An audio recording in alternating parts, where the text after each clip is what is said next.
Terus kita belajar lagi sekarang. Nah, ini tadi yang saya sebut, ini yang khas, berbeda, karena yang menulis novel ini seorang ulama. Maka menurut saya ada unsur yang kuat sekali dalam tenggelamnya kapal Van der Wijk ini. Selain budaya Minang adalah, bahasa saya, keterlibatan Tuhan. Bagaimana kita menghadirkan Tuhan dalam kehidupan cinta kita. Itu yang mungkin tidak mudah ditemukan dalam novel-novel yang lain, khususnya kita ya yang Muslim, karena Hamka kan ulama. Ada banyak sebenarnya bagian-bagian dari novel itu yang menunjukkan hubungan antara laki-laki dan perempuan, menerima bahwa cinta itu fitrah, cinta itu anugerah. Tapi Hamka mengajarkan kita bagaimana mengelola cinta itu agar tidak nabrak norma-norma agama. Bahkan kalau teman-teman nanti jeli, mungkin ada yang ingin pakai jadi bahan skripsi, kalau sekedar budaya Minang, jadi tentang budaya Minangnya yang agak keras sehingga membuat Jainuddin dan Hayati susah, itu di beberapa bagian novel itu ada nada kritiknya. Kalau yang tentang budaya Minang, tapi kalau yang tentang syariat ketuhanan itu kelihatan memang Hamka ingin kuat di situ. Tidak boleh nabrak, melanggar norma-norma yang sudah ditetapkan oleh Tuhan, meskipun sudah jatuh cinta. Nah, ini ada kalimat, misalnya ini doanya, keluhannya seorang Hayati ketika dia merasa jatuh cinta kepada Jainuddin setelah Jainuddin menyatakan cintanya. Coba perhatikan, ini pelan-pelan Hamka mengajari kita cara kita mengekspresikan cinta. Ini keluhannya Hayati kepada Tuhan seperti ini. Ya ilahi, berikanlah perlindungan kepada hamba-Mu. Perasaan apakah namanya ini ya Tuhan? Tunjukkanlah ya Tuhan, dan nyatalah sudah kelemahan diriku. Apalah pertolongan yang dapat kuberikan? Dia meminta budi kepadaku. Aku hanya Tuhan takdirkan menjadi perempuan, jenis yang lemah. Tidak ada kepandaianku, hanyalah menangis. Tuhanku, sebenar-benarnya hamba-Mu ini kasihan kepada makhluk yang malang itu. Oh Tuhanku, hamba sayang akan dia, hamba cinta dia. Jika cinta itu suatu dosa, ampunilah dan maafkanlah. Hamba akan turut perintah-Mu. Hamba tak akan melanggar larangan, tak akan menghentikan suruhan. Akan hamba simpan, biarlah orang lain tak tahu, tetapi izinkan hamba ya Tuhan. Ini pernyataan jujur Hayati kepada Tuhan. Dia mengadukan rasa yang muncul dalam dirinya. Ya Tuhan, kok muncul rasa ini? Kok ada rasa cinta ini pada makhluk-Mu yang lain? Kalau ini dosa, ampuni dan maafkanlah. Dan selanjutnya tetap hamba akan turut perintah-Mu, hamba tak akan melanggar larangan, tak akan menghentikan suruhan.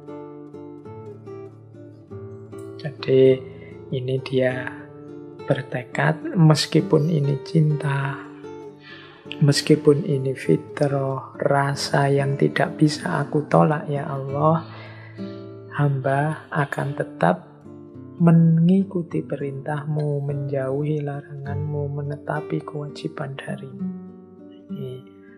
Ini menurut saya ini pelajaran dari Buya Hamka. Cinta yo cinta, tapi tolong jangan diekspresikan di jalan yang melanggar perintahnya, nabrak kewajiban kita, kemudian membantah kebaikan, kebenaran yang sampai pada kita, meskipun itu ya cinta.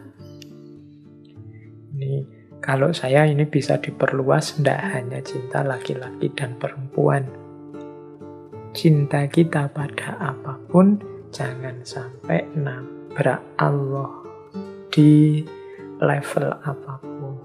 Sering saya sampaikan, cinta yang ada dalam diri kita itu anugerah yang luar biasa dikaruniakan oleh Allah pada kita. Kita jadikan cinta itu kendaraan kita untuk menuju Allah. Kita jadikan cinta itu anugerah dari Allah yang membuat kita semakin dekat dengan Allah. Jadi caranya begitu. Kalau dalam agama ya anugerah dari Allah itu kan tidak mungkin negatif. Dia pasti positif asal kita bisa menggunakannya di jalan yang positif. Maka mendapat anugerah apapun, harta, kepandaian, kesempatan, kekuatan, kekuasaan, termasuk cinta, semoga bisa kita gunakan untuk semakin mendekat kepadanya, kepada Allah. Jadi kita memperoleh cinta itu dari Allah, kita menjalani cinta dengan tetap melibatkan Allah, dan perjalanan cinta kita tujuannya adalah Allah, sehingga setiap saat kehidupan kita dengan bekal cinta ini semakin dekat dengan Allah. Itu rumusnya. Kita lanjutkan lagi bagaimana cara melibatkan Tuhan, melibatkan Allah dalam cinta. Nah, kalau tadi kalimat-kalimat dari Hayati, sekarang kalimat-kalimat dari Jainuddin. Ini komentarnya Jainuddin. Ini menegaskan yang saya sampaikan tadi. Kalau ada kepercayaanmu demikian, maka Tuhan tidak akan menyia-nyiakanmu. Jadi ini kan tadi Hayati memasrahkan semua kepada Tuhan, kepada Allah, dan Allah pasti memberikan yang terbaik. Dan disambut oleh Zainuddin, kalau kepercayaanmu demikian, maka Tuhan tidak akan menyia-nyiakanmu. Ini kalau bahasa hadis qudsinya, ana inda dzonni abdi. Kalau kita punya prasangka positif, ya insya Allah itulah yang akan terjadi. Sembahlah dia dengan khusyuk. Ingat dia di waktu kita senang, supaya dia ingat kepada kita di waktu kita sengsara. Dialah yang akan membimbing tanganmu. Dialah yang akan menunjukkan haluan hidup kepadamu. Dialah yang akan menerangi jalan yang gelap. Jangan takut menghadapi cinta. Ketahuilah bahwa Allah yang menjadikan matahari dan memberinya cahaya. Allah yang menjadikan bunga dan memberinya wangi. Allah yang menjadikan tubuh dan memberinya nyawa. Allah yang menjadikan mata dan memberinya penglihatan. Maka Allah pula lah yang menjadikan hati dan memberinya cinta. Jika hatimu diberinya nikmat pula dengan cinta, sebagaimana hatiku, marilah kita pelihara nikmat itu sebaik-baiknya. Kita jaga dan kita pupuk. Kita pelihara supaya jangan dicabut kembali oleh Tuhan. Cinta adalah irodat Tuhan, dikirimnya ke dunia supaya tumbuh. Kalau dia terletak di atas tanah yang lekang dan tandus, tumbuhnya akan menyiksa orang lain. Kalau dia datang kepada hati yang keruh dan kepada budi yang rendah, dia akan membawa kerusakan. Tetapi jika dia hinggap kepada hati yang suci, dia akan mewariskan kemuliaan, keikhlasan, dan taat kepada ilahi.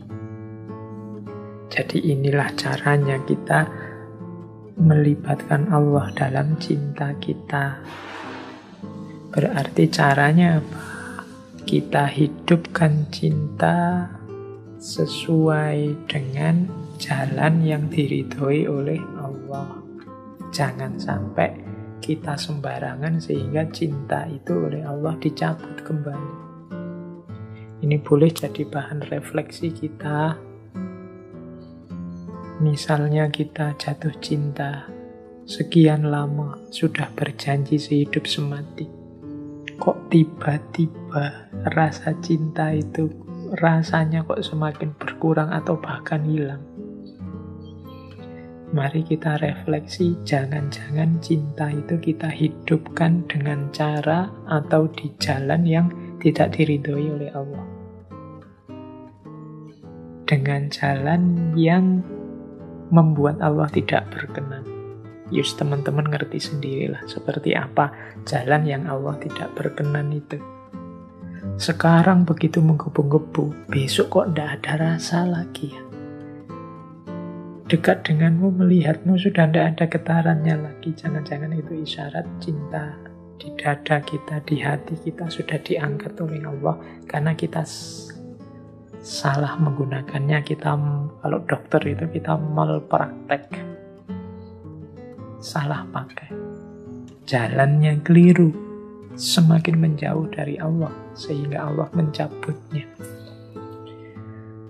Maka mari kita hidupkan cinta. Mari kita hidupkan kasih sayang dalam hidup ini di jalan yang diridhoi oleh Allah. Jangan sampai Allah mencabut kasih sayang yang sudah dianugerahkannya pada kita.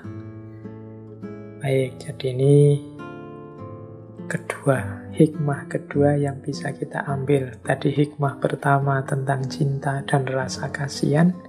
Sekarang tentang cinta yang melibatkan Tuhan.